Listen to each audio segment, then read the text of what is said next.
Guys, dito bili ngayon. Balat na naman tayo.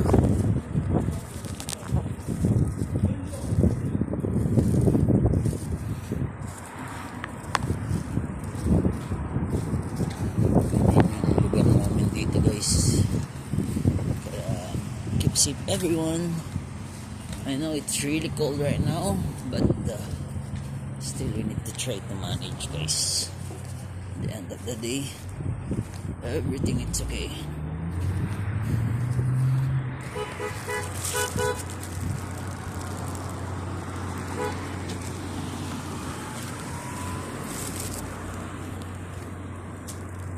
Dito guys, kailangan natin maging alisto sa dinadaanan natin, lalo na ganitong oras, alas 3 ng madaling araw dito guys. Sigal naman tayo, sobrang hangin tapos malamig. McDo, open pa niyan yung McDo, kaya anong delivery. Alam ko alas 3 sila. 3-6 na, close na yung mga yun. Baka hintay na lang yung mga delivery, kasi minsan inaabot ako ng 3 something dyan eh. Basta makapasok ka dyan before 2, open pa yan. Yung mga coffee shop din dito ganitong oras, pero I don't think so ganitong oras may customer pa sila. So sa sobrang lamig, at the same time in the middle of the night na talaga, na morning na actually 3 AM, kasi kami hanggang 2 AM kami. Wala na rin naman guys, sayang yung kuryente. Hindi ko sinasabing nakasave ka ng electricity, but actually sa dami naming ilaw, even this one, I don't think so this time there's a guest having coffee, especially for the coffee shop, okay? Like this one, Dunkin' Donut right there, Costa Coffee, it's already closed nearby us. Sequence is still up, we're doing good, hopefully more to come, good business. And dyan lang yung tirahan namin guys.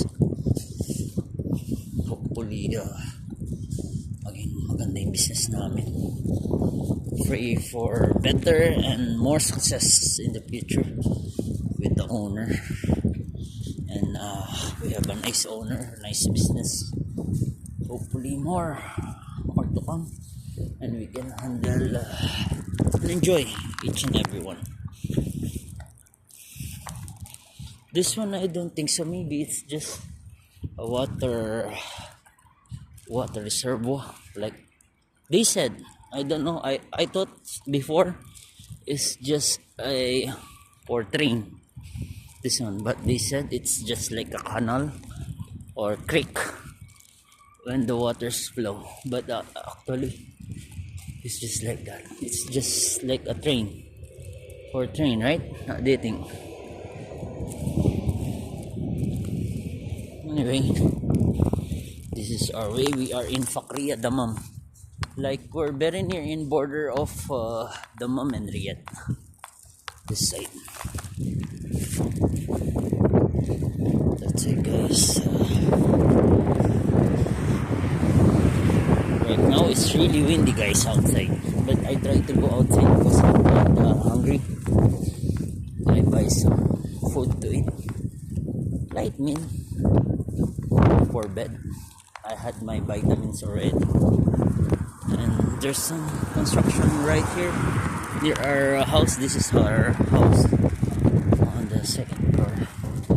On left beside us, there's houses and some construction as well.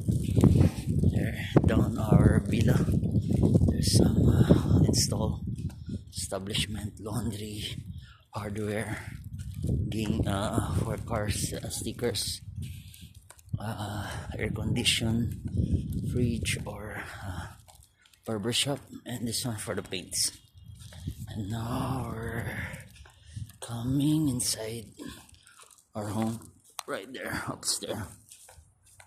Enjoy watching, guys.